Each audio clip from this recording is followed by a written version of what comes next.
¿Echado de menos Mandarache este año? Yo sí he echado de menos Mandarache porque te daba la oportunidad de descubrir autores y libros que a lo mejor no conocías y que podrían ser muy interesantes. ¿Alguien más ha echado de menos Mandarache?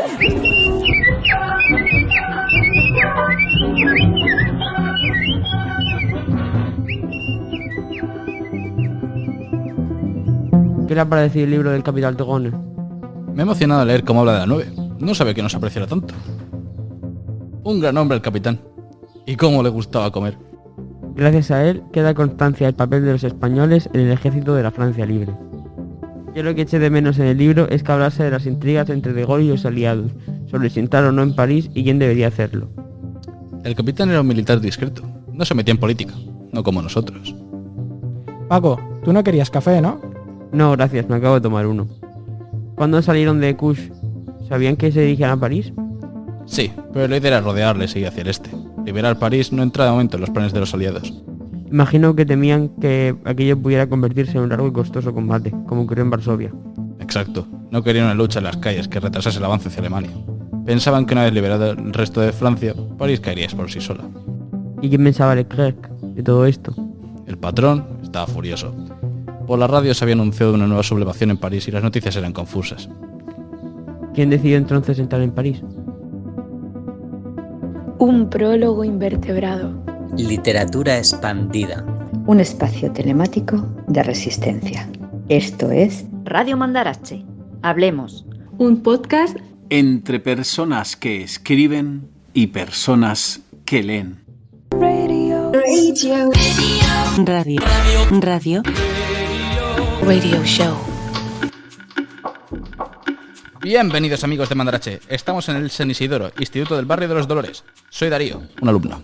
Este será el podcast del cómic. Queremos ver con los oídos y hacer presente y pasado. Soy David, un alumno. Charlaremos con Paco Roca, creador de Los Surcos del Azar, obra a la que pertenece el fragmento que hemos leído. Soy Juan, un alumno. Pues comienza la diversión en esta sala, la fiesta de Hablemos. Yo soy Carmen, madre de alumnos, y también estoy en el AMPA y queremos dar la bienvenida a nuestro invitado. Es un auténtico placer contar con él en este programa, Paco Roca. Hola, Paco. Hola, buenas tardes, ¿cómo estáis? Hola a todos, soy Paco Roca, soy autor de cómics y con mi cómic Los Surcos del Azar, en el 2019, gané el premio Mandarache. ¿Qué te pareció la experiencia Mandarache? Bueno, me encantó estar ahí, porque la verdad es que la que habéis montado con el Mandarache me parece increíble, ¿no? Que un acto cultural como es este y alrededor de los libros y la lectura tenga tal repercusión, ¿no? Y los chavales y chavalas se lo tomen de esa manera, ¿no?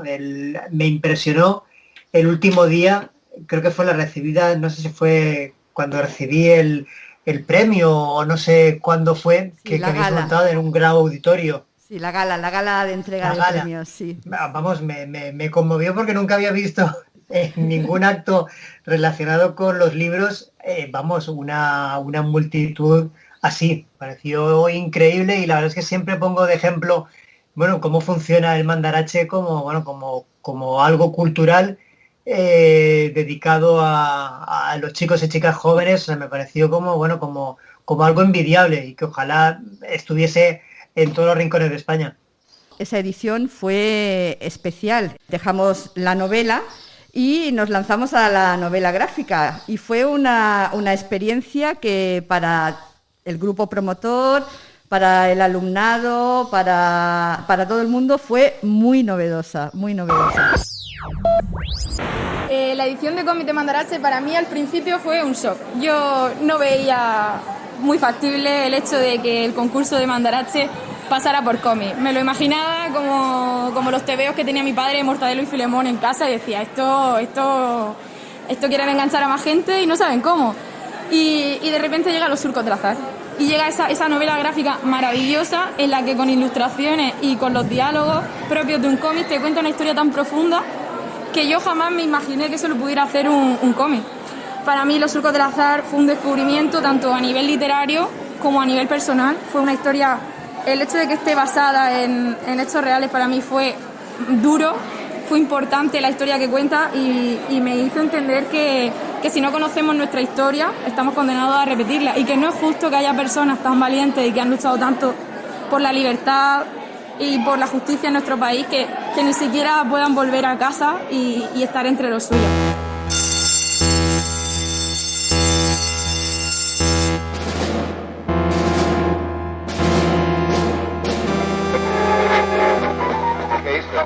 ¿Cómo definirías un cómic? Es una serie de viñetas que relata una historia. Cómic es una novela en la cual, aparte del lenguaje verbal, se utiliza el lenguaje visual, pero sigue siendo una novela con su trama, sus personajes, su espacio, sus tiempos. Es un género literario. En mi opinión, los lectores de cómics y mangas también somos consumidores de literatura, porque el cómic no deja de ser el arte de juntar el arte de dibujar junto a la literatura, y juntos crean un híbrido que para muchos y en muchas ocasiones puede llegar a ser mejor que cualquiera de las otras dos solas. Bueno, como autor de cómic que eres, ¿cómo definirías tú el cómic? Pues yo creo que precisamente tiene una definición difícil, ¿no? Y de hecho creo que muestra de ello es que no tenemos un nombre que a todos nos satisfaga, porque tenemos cómic, pero cómic no es una buena palabra, porque es una palabra inglesa, además viene de la definición de cómico, y no todo lo que hacemos es cómic, ¿no? Es cómico, tampoco ni tebeo, ni historieta, tampoco novela gráfica es algo que a todo el mundo le agrade, ¿no? Yo creo que el cómic podríamos decir que es una parte del lenguaje de la narración gráfica, y la narración gráfica sí que podríamos definirla mejor porque es algo que ha estado presente a lo largo de toda la historia del ser humano, incluso antes que la propia escritura, ¿no? De hecho, la escritura viene del dibujo y de esa narración gráfica, y podemos encontrar antecesores del cómic desde las cavernas del Neolítico a la columna de Trajano, a muchas formas en libros sobre religión. O sea, podemos encontrarnos esos antepasados del cómic en multitud de lugares, ¿no? Con lo cual, pertenecemos, o el cómic pertenece a esa larga tradición de lo que podríamos llamar la narración gráfica.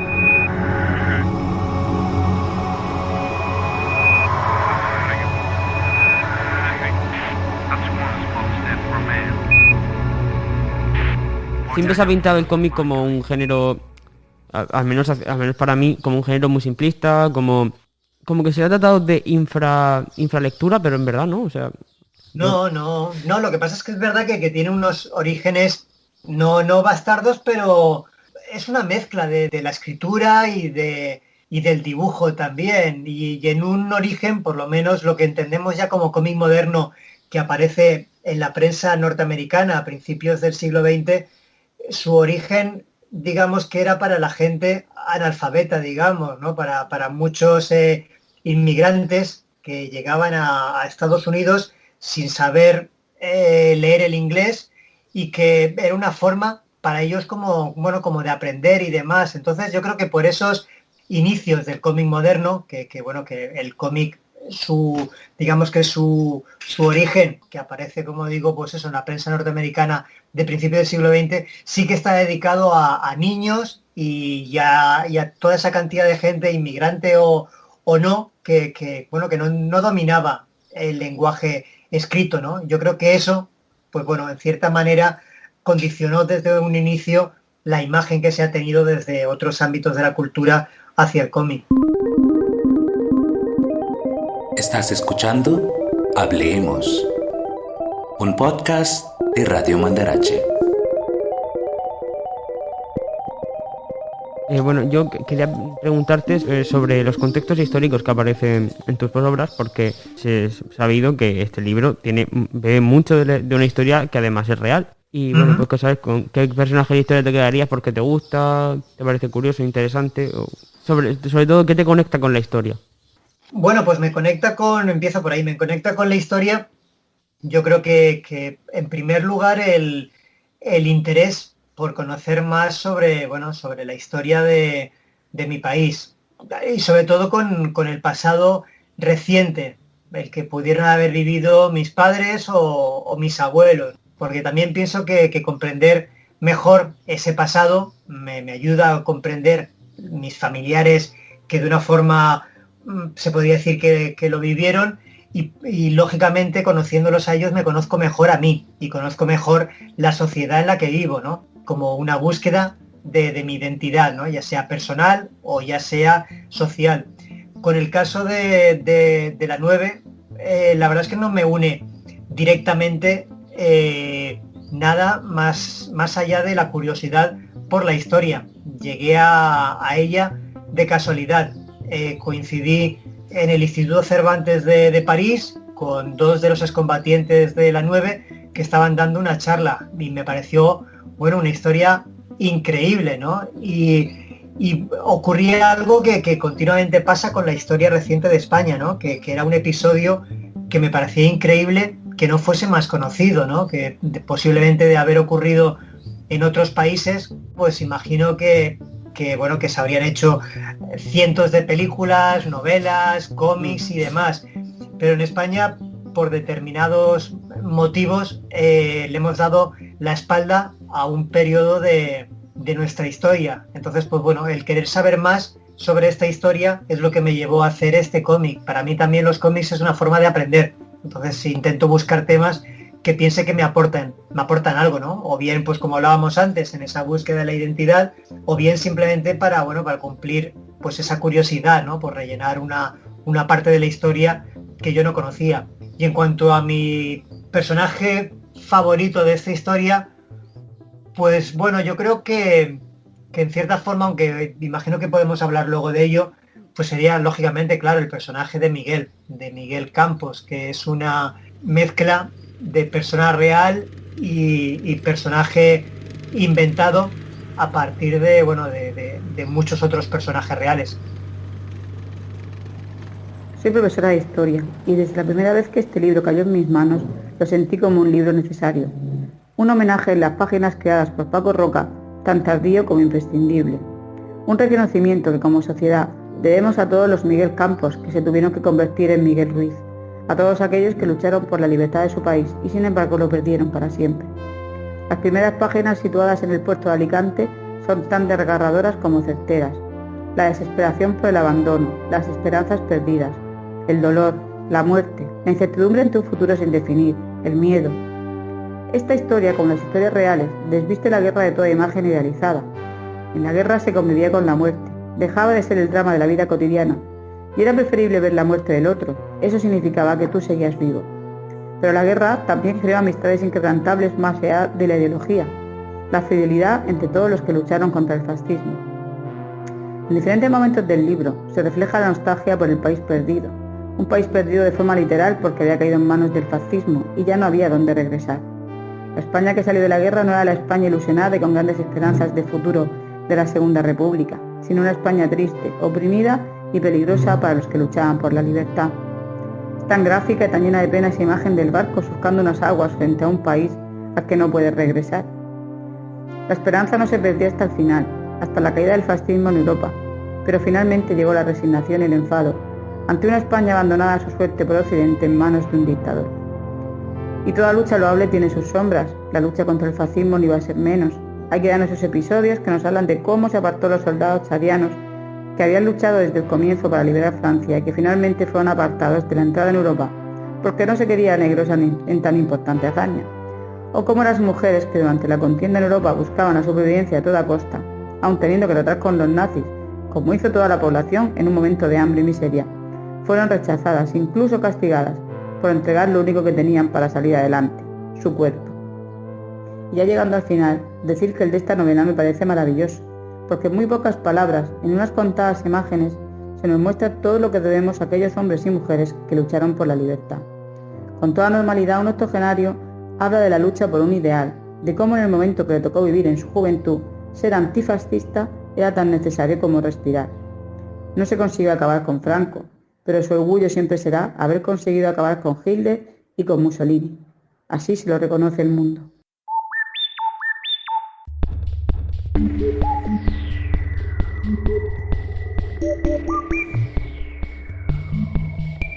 Yo tengo otra pregunta y es si asocias alguna música o sonido a tus viñetas. Normalmente sí, normalmente siempre la asocio porque mientras trabajo me pongo muchas veces música.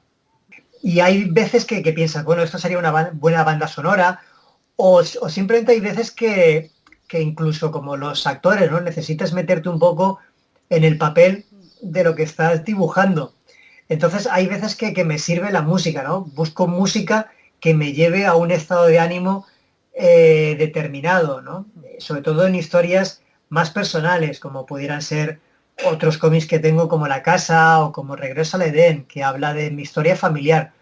Entonces para determinados momentos, sobre todo cuando estoy escribiendo el guión o cuando estoy haciendo los bocetos y quiero meterme más en las emociones de la historia, me pongo la música que escuchaban mis padres. Esa música ya me lleva a un estado de ánimo determinado.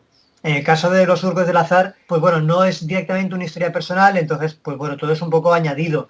Y una música que creo que le funcionaría y que la escuchaba también cuando estaba trabajando sería, por ejemplo, Edith Piaf, una cantante francesa, ¿no? Que es muy melancólica y tiene así una voz como muy rota. Pues bueno, pienso que le iría bien a esta historia. ¿Qué transmite esta imagen? De esta gente hablando tan tranquilamente, estos soldados, y de repente siendo atacados. Es una representación de lo que ocurre en una guerra. Están todos ahí en paz hasta que llega el enemigo y los abate.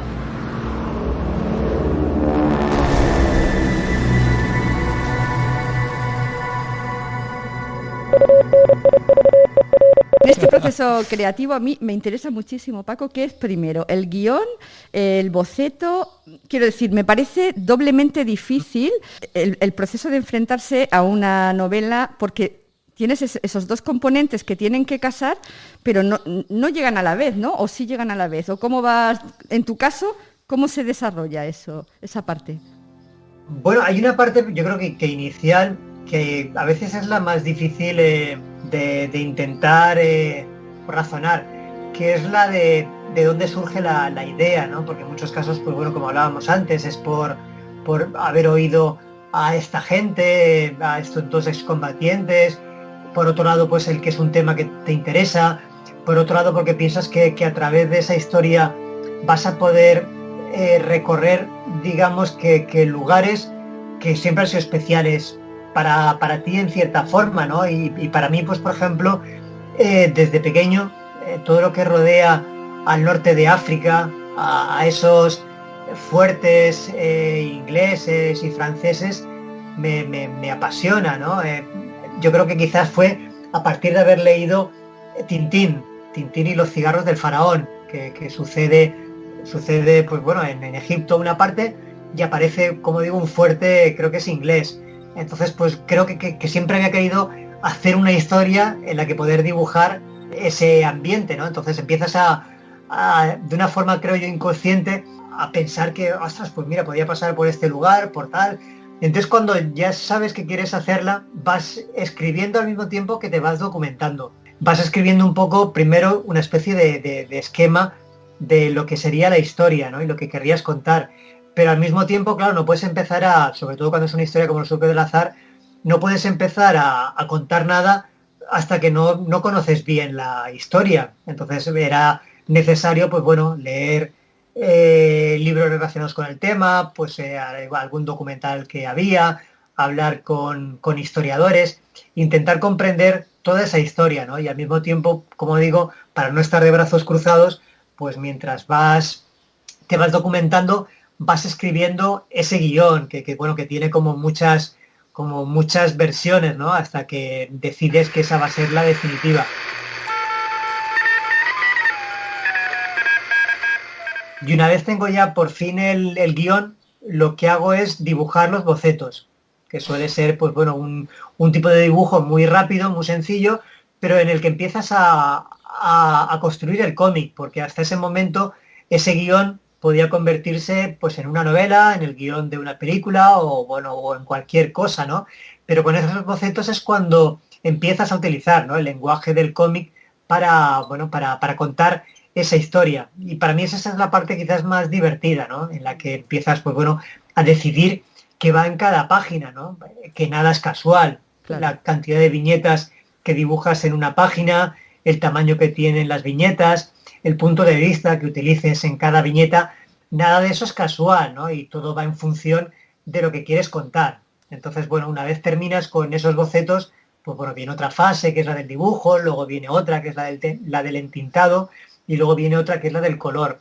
Y en el caso de una historia como Los surcos del azar, pues como hablamos antes, en la que la documentación es muy importante, tenía asesores en dos sentidos. Por un lado, un grupo de expertos en el tema militar, en uniformes, armamento y demás, que me corregían cosas y me daban la información que necesitaba.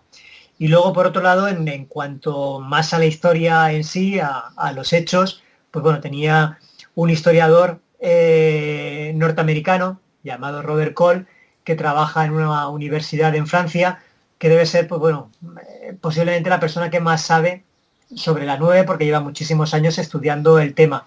Entonces, él también era muy importante y me hacía revisiones del trabajo, anotándome metidas de pata que tenía, ¿no? O licencias que yo me había tomado y me decía, esto tú haz lo que quieras, pero por lo que sabemos esto no fue así, o mejor que en lugar de esto hagas esto otro. O sea, más o menos ese sería el proceso para hacer Los surcos del azar.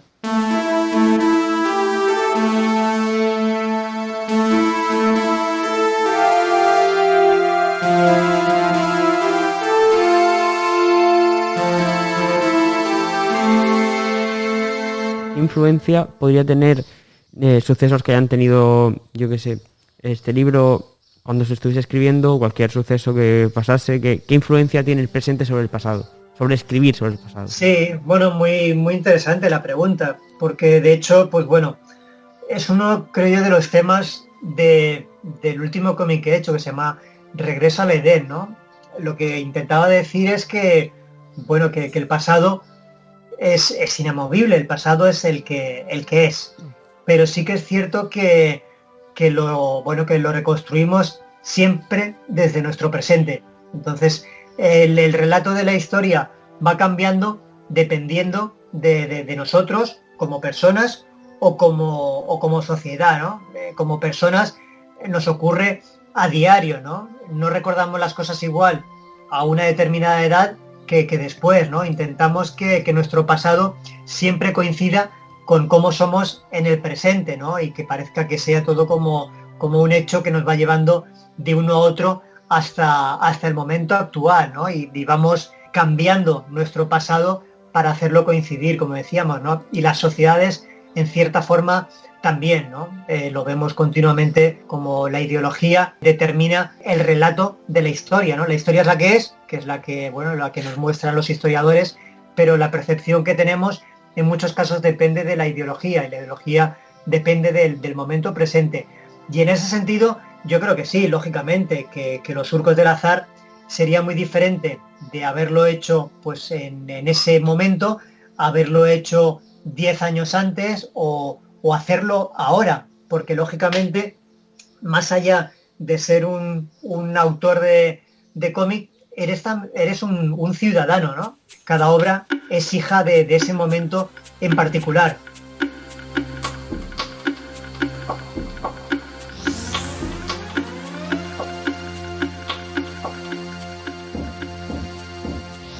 Yo, como lector de cómic, tenía una pregunta desde el principio. ¿Qué obra, qué novela gráfica, cómic, TVO, tu favorito? ¿Cuál te ha marcado más o cuál calificarías tú como el número 1 fuera de tus propias obras?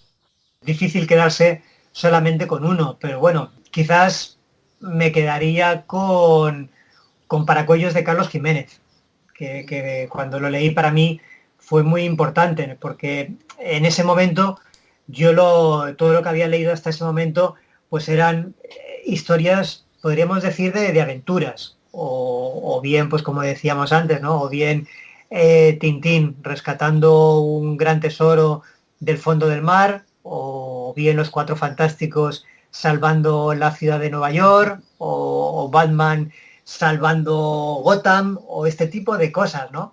Y de repente descubrí Paracuellos, que no era aparentemente una historia épica, ¿no? Y que precisamente hablaba de las cosas pequeñas. Entonces me di cuenta de que los cómics no solamente podían hablar de lo grandilocuente, sino también de historias íntimas, ¿no? Que también no carecen de épica, pero para mí fue como un gran cambio, ¿no? El pensar que, bueno, que los cómics también podían tratar de ese tipo de historias.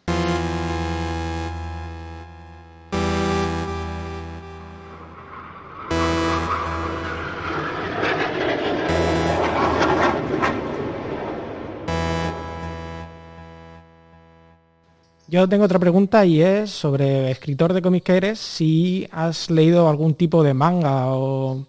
Sí, por supuesto, sí, porque yo creo que no puedo hablar por todos los autores, pero en mi caso yo creo que sí que ha sido importante porque me parece que mientras que el cómic occidental, gran parte de su historia, creo que el lenguaje lo ha desarrollado para contar historias de aventuras, prácticamente desde sus inicios con Flash Gordon, con El Príncipe Valiente, Dick Tracy, la BD francesa. Digamos que siempre el género y las aventuras han estado muy presentes, ¿no? Pero las historias, podríamos decir, más costumbristas o más íntimas, la verdad es que no tenían mucho espacio en el cómic occidental. Y sin embargo, el manga japonés, prácticamente desde los 70, desde autores como Tezuka, sí que han estado presentes, ¿no? Cómics como El libro de los insectos, por ejemplo, ¿no? Que es de la década de los 70, pues bueno, ya estaba tratando temas que en Occidente no eran nada usuales, ¿no? Entonces, pues bueno, para mí, descubrir a este tipo de autores, o otros un poco más europeos, como Jiro Taniguchi, por ejemplo, para mí fue muy, muy importante, sobre todo para hacer Arrugas, que Arrugas es una historia que trata sobre la vejez. Entonces, en aquel momento la verdad es que no tenía muchos, que seguramente lo sabría, pero no tenía muchos referentes occidentales para poder contar una historia así, ¿no? Una historia que sucedía en una residencia de ancianos, con ancianos hablando, donde prácticamente no hay nada de acción. Entonces, para mí, pues bueno, este tipo de manga y el anime japonés también, de los estudios Ghibli, como pues Taniguchi, como Takahata y Miyazaki, pues bueno, para mí fueron también un gran referente.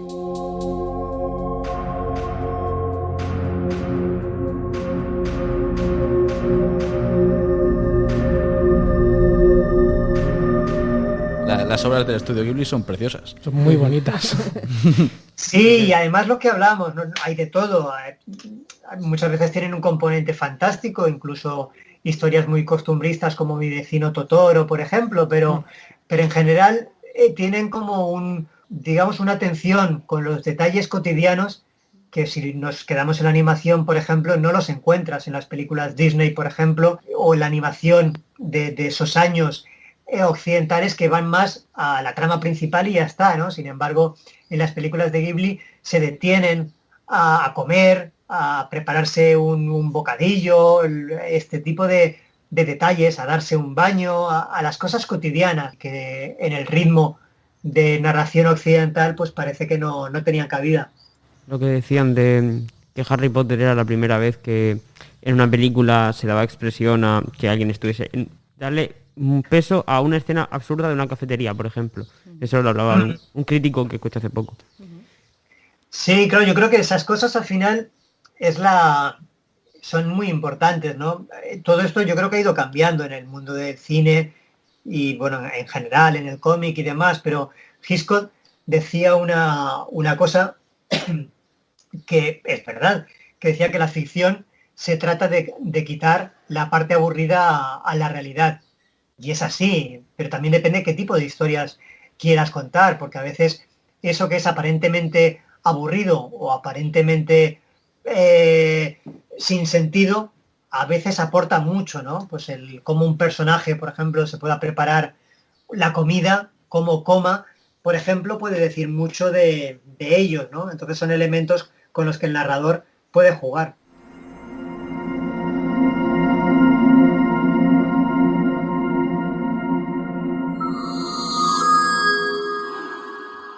Nos habíamos quedado con la pregunta de cómo ha sido tu experiencia como guionista en el cine. Bueno, pues lo que os comentaba, la verdad es que ha habido de todo, cosas buenas y cosas peores, pero en general yo creo que lo bueno del mundo del cine es que trabajas en equipo, ¿no? Que es algo que un dibujante de cómic, o al menos yo, que me lo hago todo, pues estás tú solo, ¿no? Con todos los momentos de inseguridad, indecisiones, que no sabes muy bien por qué camino ir, cuando te quedas bloqueado con el dibujo, con lo que sea, digamos que depende de hasta donde tú llegues, ¿no? Sin embargo, en el mundo del cine es un trabajo en equipo. Y si todos reman en la misma dirección, es muy enriquecedor, porque tu idea se multiplica por el saber hacer de todos ellos, ¿no? Entonces, bueno, siempre llegas mucho más allá de lo que tú hubieses llegado solo, ¿no? Pero quizás lo malo es que, bueno, que una película es muy cara de hacer, con lo cual, pues bueno, siempre cuesta, ¿no? Conseguir el dinero, quien te da el dinero, pues bueno, siempre tiene algo que decir. Por lo menos las 2 películas en las que yo he trabajado más directamente han sido de presupuestos muy bajos. Imagínate una gran producción, ahora se está rodando una adaptación del Tesoro del Cisne Negro, sí, que es un cómic que hice hace unos años junto con Guillermo Corral, y lo está haciendo Alejandro Amenábar. Ahí no he participado en nada, porque ellos tenían ya su propio equipo de guionistas y es como suelen trabajar habitualmente. Entonces, pues bueno, te compran los derechos, eso sí, te mantienen al día, te van contando pues lo que, bueno, cómo va yendo, te consultan algunas cosas, pero al final es su versión de lo que tú has hecho, ¿no? Entonces, al final lo tienes que también que respetar, ¿no? Es la mirada de otra gente que compran los derechos porque les ha gustado tu historia, pero la van a llevar a otro lugar, ¿no? Y también es interesante porque, sobre todo cuando es alguien, pues bueno, de la calidad de Alejandro Amenábar, ¿no? Que sabes que lo va a hacer bien, ¿no? Entonces es muy interesante ver cómo a partir de tu historia es capaz de darle una vuelta, ¿no? Esa es una historia un poco cartagenera también, el Tesoro. Claro, sí, de hecho cuando estuve allí tuve la oportunidad cuando estuve ahí tuve la oportunidad de ir al Arcoa, al museo, y allí tienen el tesoro que tantas veces yo había dibujado, y la tienen incluso, me estuvieron enseñando en un almacén que tienen, siguen teniendo los cubos de plástico originales con las monedas, ¿no? Que son, bueno, en las que se metieron nada más sacarlo en el fondo del mar la empresa Cazatesoros, ¿no? Entonces, vamos, fue muy emocionante poder verlo.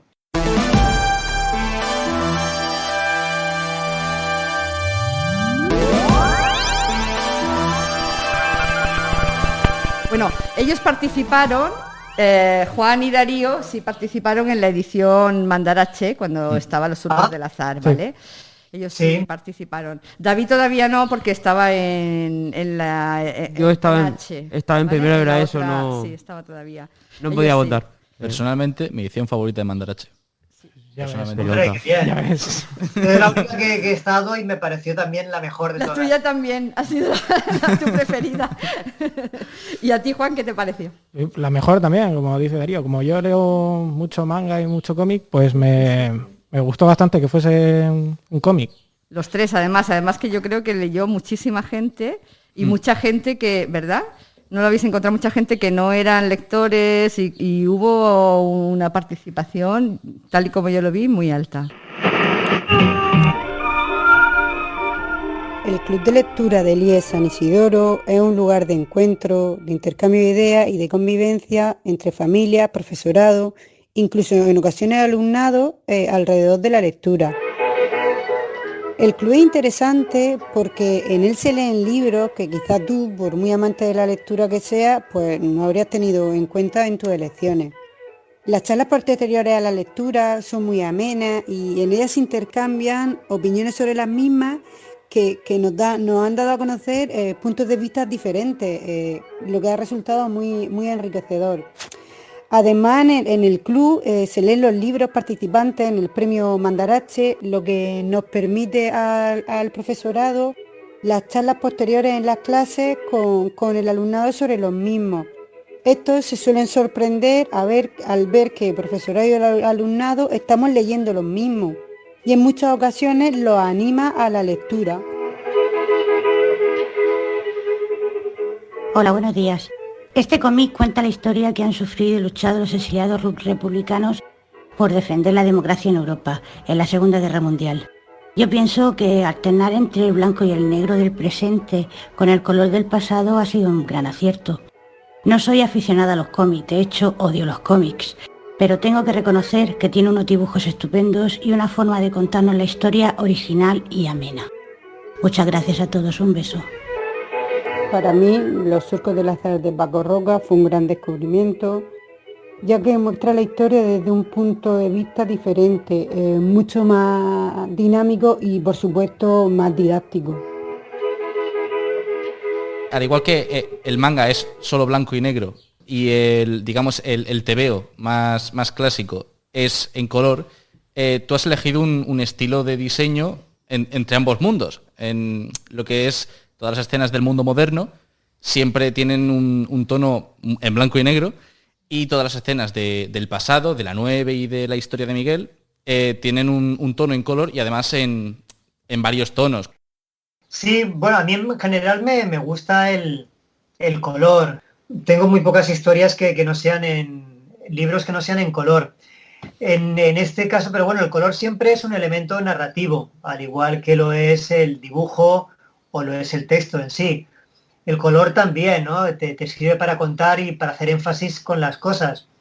Y en el caso de Los surcos del azar, como tú dices, ¿no? Funciona a dos niveles, ¿no? Nos separa la historia en dos partes. La de blanco y negro es así y tiene un dibujo más suelto porque en principio es como la parte real, aunque luego podemos hablar de qué es real y qué es irreal, pero es como la parte real, ¿no? Entonces me lo imaginaba como que es el trabajo de campo, en el que el autor va al lugar donde está esta persona, lo entrevista, entonces por eso tiene ese dibujo, casi se podría decir que son los apuntes que está tomando el autor en esa libreta en ese momento.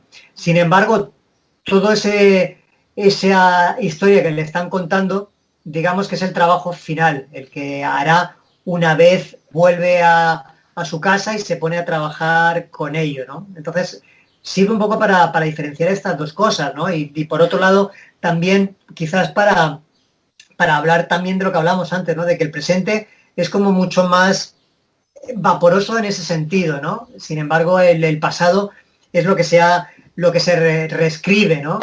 Y por eso está así de determinado, ¿no? Entonces también funcionaba a ese nivel metafórico.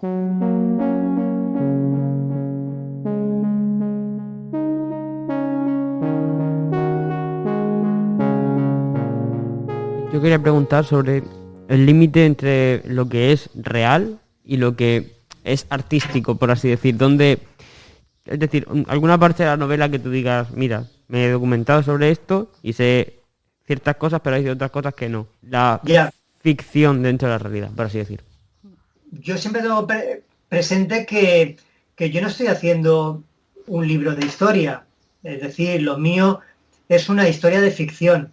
Me puedo permitir licencias para hacer más interesante, más emotiva la historia, para que funcione mejor, ¿no? En cierta forma, lo que buscas, por un lado, es entretener al lector y por otro lado, que lleve a una reflexión, ¿no? Tu trabajo, que cierre el libro y le dé para pensar o para interesarse más por el tema y que entonces sí busque ensayos o lo que sea, ¿no? Entonces siempre tengo claro que lo que estoy haciendo es ficción.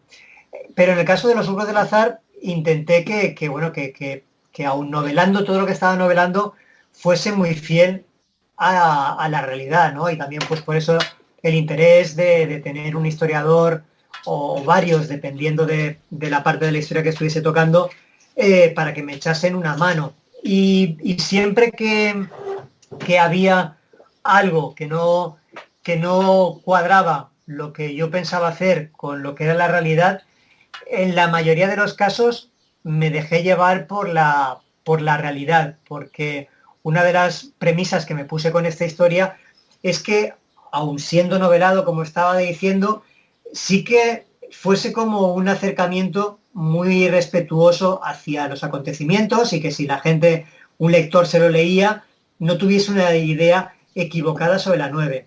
Con la 9 ha pasado algo que es curioso, ¿no? Que ha pasado de ser una historia, digamos, poco conocida a ser magnificada en exceso. Y te puedes encontrar historias, libros que parece que la gente de la 9 poco más que liberase ella sola París. Y siempre hay que dejar muy claro de que la 9 no liberó París, participó en la liberación de París y fueron los primeros en entrar. Su compañía fue la primera en entrar en París, ni tan siquiera su compañía, su sección, una sección de la 9 fue la primera en entrar en París junto con otros franceses. Para mí era una oportunidad, ya que tenía al lado a un historiador como Robert, para quitar esas leyendas y quedarme con la historia real. Lo que pasa es que también es verdad que la historia real a veces te quitaba una parte de épica importante en la historia, ¿no? Por ejemplo, la entrada en París. Se cuentan muchas cosas sobre la entrada de París de la 9, ¿no? Hay leyendas sobre que pues la 9 cuando entró en París se dividió en dos grupos, uno lo llevaba el Capitán Dron, otro era Amado Granel y era una especie de carrera que fueron por ahí sorteando las calles para ver quién llegaba primero y finalmente fue Amado Granel, lo que hace que realmente el primer español en llegar al ayuntamiento fuese Amado Granel. Entonces hay como, o que encontraron combate, digamos que había muchísimas cosas, ¿no? Que se han creado con esta historia. Pero según me contaba Robert, y todos los testimonios que él tenía y que me enseñó coincidían en eso, en que la realidad no fue así. O sea, no se dividieron en ningún momento, ni sufrieron fuego enemigo más que el propio fuego amigo que cuento en la historia, ¿no? Entonces no pasó realmente nada, ¿no? Entonces eso me chafaba una parte importante de la historia, ¿no? Que era la entrada en París, ¿no? El momento que estás esperando durante toda la historia, no hay nada, ¿no? No hay disparos, no hay carreras por las calles, no había nada.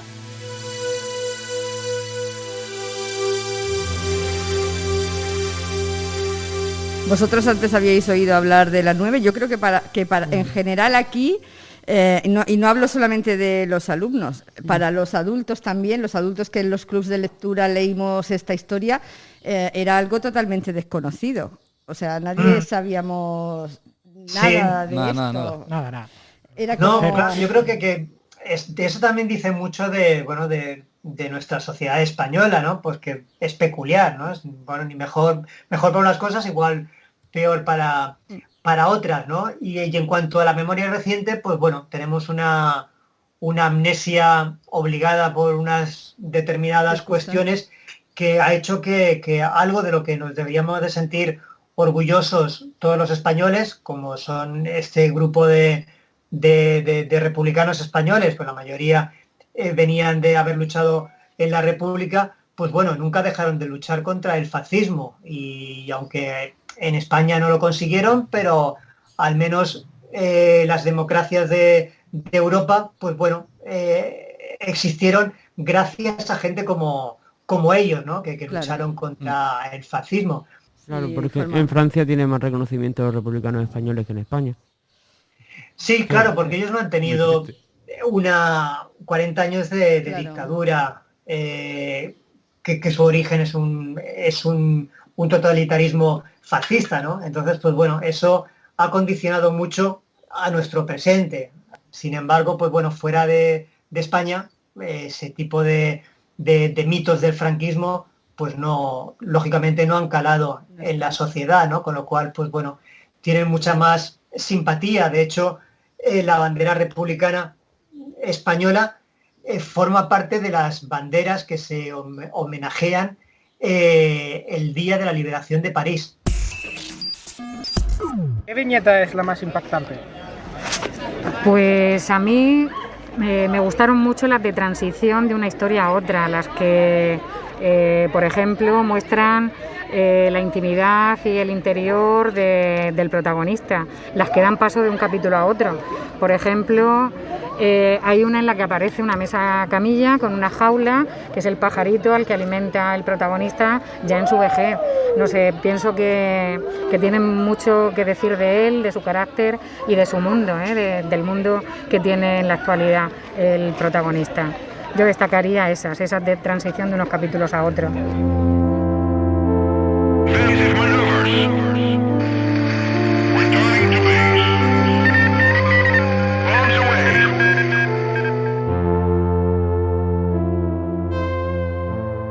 Retomando mi pregunta, es sobre las portadas del principio de cada capítulo. Si tienen algún tipo de significado, es simplemente una pista para el lector de lo que se viene en la historia. Sí, un poco es lo que hablábamos antes, ¿no? Que ahí es de una forma más clara, que es una especie de diario de trabajo. Entonces es los típicos dibujos que yo hago en mi libreta. Son dibujos de viaje. Vale. Entonces eso yo creo que le daba ese nivel de realismo, ¿no? que necesitaba para la historia, porque al final todo lo que es la entrevista con Miguel Campos es ficción. Miguel Campos no desapareció en la Segunda Guerra Mundial y nunca se supo de él. O sea, yo no me reuní con Miguel Campos ni existe esa entrevista, pero necesitaba darle credibilidad a esa parte, ¿no? Para que toda la historia funcionase bien. Entonces, pues para ello, una parte importante era meterme yo mismo en la historia, porque eso le daba un grado como de yo estuve presente, doy fe de que esto es verdad porque yo estuve ahí, ¿no? Pero sí has visto a otras personas, ¿no? Los que dijiste en esta conversación, a otros combatientes, a otros... Sí. ¿Algún nombre? Y luego lo que hablamos también, eché mano de todos los testimonios que gente como Robert Cole o como Evelyn Mesquida en su libro sobre la 9 habían hecho, ¿no? Porque, claro, la mayoría ya estaban muertos, ¿no? Cuando yo quise hacer esta historia, solo quedaban tres excombatientes vivos, que eran ya muy mayores. Y luego lo junté también pues con testimonios de otra gente, ¿no? De excombatientes de la Guerra Civil o excombatientes de la Segunda Guerra Mundial, de alguna entrevista que leías en prensa o algún documental en televisión. Entonces, bueno, al final empiezas a sacar de todas partes, ¿no? Porque, como digo, no se trata de un reportaje periodístico ni de un libro de historia, sino que es una ficción, ¿no? Con lo cual no tengo problema en construir un personaje a partir de muchos retales. Bueno, pues me gusta leer, me gusta comprar libros, acumularlos. Me desespera ordenarlos en la estantería porque me gusta tenerlos ordenados y cuando entra uno nuevo me obliga a mover todos los demás. Y bueno, y me encanta leer tirado en el sofá, bebiendo algo, y soy de los que subraya cuando algo le parece interesante en un libro, lo subrayo y lo marco para cuando me encuentre con mi yo lector dentro de unos años. La pregunta era enfocada en cuanto a la hora de dibujar y tal, que si al colorear lo coloreas tú solo o tienes ayudantes para ello. Sí, tengo, me suelo ayudar, aparece siempre en los libros, se llama Pablo Rebaque y me ayuda con el color. Hay una parte importante, claro, son muchas páginas normalmente, ¿no? Y hay una parte del color que es, podríamos decir, un poco más automática, ¿no? Que es más repetitivo. Y en ese sentido me echa una mano Pablo. Entonces, o bien yo le marco una viñeta y le digo, todas las viñetas que sean similares a esta llevan estos colores, y él me va añadiendo. Luego, claro, lógicamente le tengo que poner las sombras encima, retoco y demás, pero bueno, me es de me es de muchísima ayuda, ¿no? Y hay ocasiones en las que a veces él va más rápido que yo, y entonces él también va añadiendo, y luego yo voy por detrás retocando lo que él ha hecho. ¿Y lo sueles hacer a mano o digital? Suelo trabajar, lo que es el color es digital siempre. Vale. Suelo trabajar con Photoshop. Todo el proceso anterior es una mezcla de trabajo a mano y trabajo digital. Cuando trabajo a lápiz, pues hago unas partes a mano, a lápiz, pero luego lo que son las perspectivas y los fondos, todo eso lo hago con el ordenador. Todo eso después lo imprimo y entinto pues en papel, luego lo vuelvo a escanear. Digamos que, bueno, que es continuamente estoy utilizando el ordenador y trabajando a mano. ¿Qué recomendarías sobre el Mandarache? Yo recomendaría a todos los participantes que intentaran involucrarse al máximo, porque es una experiencia que puede hacerte descubrir tu pasión por la literatura, y que participen en todos los premios complementarios, ya sea el de hacer dibujos o apuntarse al taller de libreta Mandarache, en el que yo participé, y la verdad es que me encantó esa experiencia. Mi parte favorita del libro es nada más al principio, porque te presenta una escena súper cruel, la de cuando se tienen que subir en el barco, y eso sí. Es mi escena favorita, y quiero saber cuál es la tuya del libro, de los surcos. Hombre, la verdad es que esa parte sí, joder, es muy emotiva, y yo la hice a partir de testimonios que fui encontrando por un sitio y por otro, y la verdad es que es dantesco, ¿no? Todo ese final de la guerra, y cuanto más vas sabiendo de las condiciones a las que llegaba la gente a ese puerto de Alicante, pues la espera, incluso luego lo que pasó con la mayoría de esa gente, pues más dramático es, ¿no? Todo aquello, y esa parte solo daba para toda una historia, ¿no? Y me fastidiaba en cierta forma tener que solucionarlo de una forma tan rápida, ¿no? En muy pocas páginas, en un capítulo, porque la verdad es que, como digo, da para muchísimo. Y para mí mi parte favorita es una que también me parece muy emotiva y muy simbólica, y es cuando la 9 ya ha entrado en París, y lo primero que hacen es ir al consulado de España y quitar la bandera fascista del balcón, ¿no? El historiador me decía que no había, claro, hay cosas que no se pueden demostrar, claro. Y eso no, que alguien pensase hacerlo, pues no es algo que los libros de historia vaya a quedar, o que, ya que toda esa gente no pudo volver a su país, ¿no? Y hacer lo propio con esa bandera que ondeaba en España, pues al menos, digamos que conquistaron o reconquistaron, ¿no? Territorio español al fascismo, ¿no? En ese consulado en París. Bueno, pues hemos llegado al final. Muchas gracias, muchísimas gracias, Paco, por contestar nuestras preguntas y estar aquí esta tarde con nosotros. Me gustaría un poco, para despedir, pues decir que espero que pronto podamos vernos en otra gala. Ojalá. Y que otra vez podamos volver a Mandarache con todas nuestras cosas. Aunque fíjate que este año hemos encontrado una manera muy original de suplir esos encuentros que tanto nos gustan, y los encuentros con autor y todo esto. Y bueno, estamos por lo menos manteniendo viva la llama y esperando a poder juntarnos en otra gala y seguir leyendo y seguir encontrándonos con vosotros, que nos dais mucha vida. Nada, la verdad es que sí, que espero que muy pronto podáis recuperarlo, porque, como decía al principio, me parece que esos encuentros que hacéis de Mandarache, es lo más espectacular que se hace alrededor de la cultura. Chao a todos. Adiós. La verdad está en los números, y el secreto en las palabras.